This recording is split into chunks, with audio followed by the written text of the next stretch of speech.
Here are 10 shocking Ravensbrück truths that reveal how a Nazi camp turned ordinary women into instruments of terror and how survivors fought back to change the world. 10. The only major Nazi camp built for women. Ravensbrück opened in 1939 about 50 miles north of Berlin, created specifically to imprison women the regime labeled enemies: Jewish women, Roma women, political prisoners, resistance fighters, Jehovah's Witnesses, and anyone branded as asocial was sent there. That label was so vague that it could mean poverty or a relationship the regime disliked. This matters because it shows how the Nazi system targeted women across every category and turned gender into a tool of control. 9. A job posting became a pipeline of violence. The SS recruited female guards with simple newspaper ads and offers of pay, food, housing, and a uniform. No police background, no psychological screening. Training lasted weeks, then days. New recruits shadowed veterans and learned that beating prisoners was normal and rewarded. This matters because it exposes how ordinary incentives and weak barriers can turn regular people into enforcers of cruelty. 8. The camp that trained thousands. About 3,500 women served as guards across the Nazi camp system, and most started at Ravensbrück. By 1944, roughly 150 female guards controlled a population that sometimes reached 50,000 prisoners. Ravensbrück functioned like a training hub that exported brutality across occupied Europe. This matters because scale is power. The camp multiplied harm far beyond its fences. 7. Dorothea Binz and the performance of power. Binz arrived as a teenage domestic worker and rose to become the chief female overseer.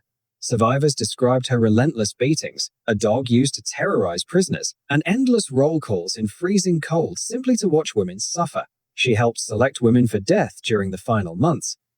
This matters because it proves individual choices can intensify a system's cruelty, even without explicit orders. 6. Carmen Mory, the prisoner who became a predator. A Swiss prisoner with a murky intelligence past, Mory was made a block elder, a prisoner put in charge of others.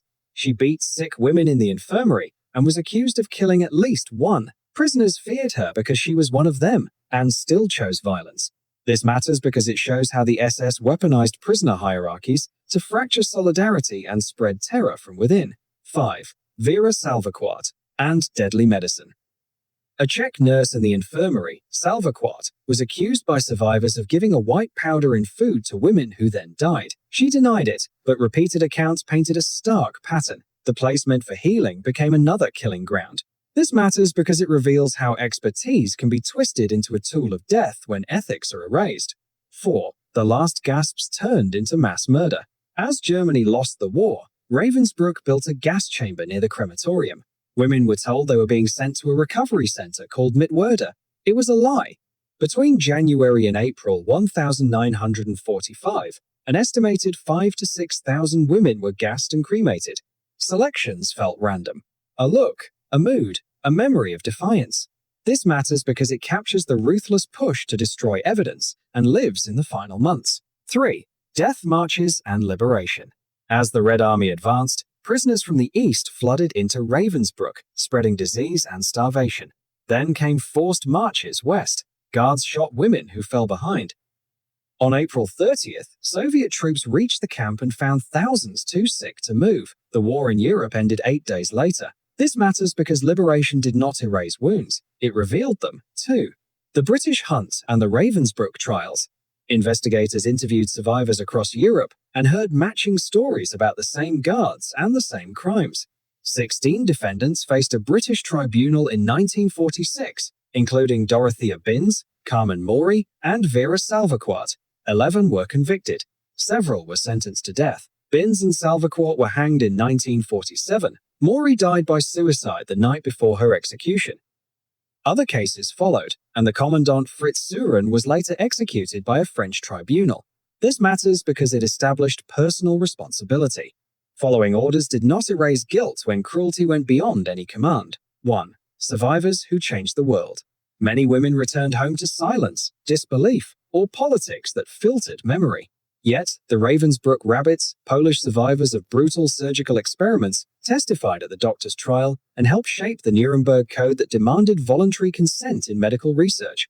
Ethnographer Germaine Tillian documented the camp, and preserve the truth when denial had already begun.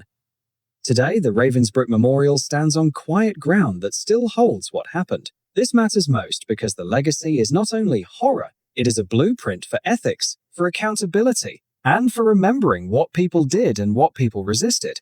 Ravensbrück was a system of choices, incentives, and impunity that reached its peak in the chaos of defeat.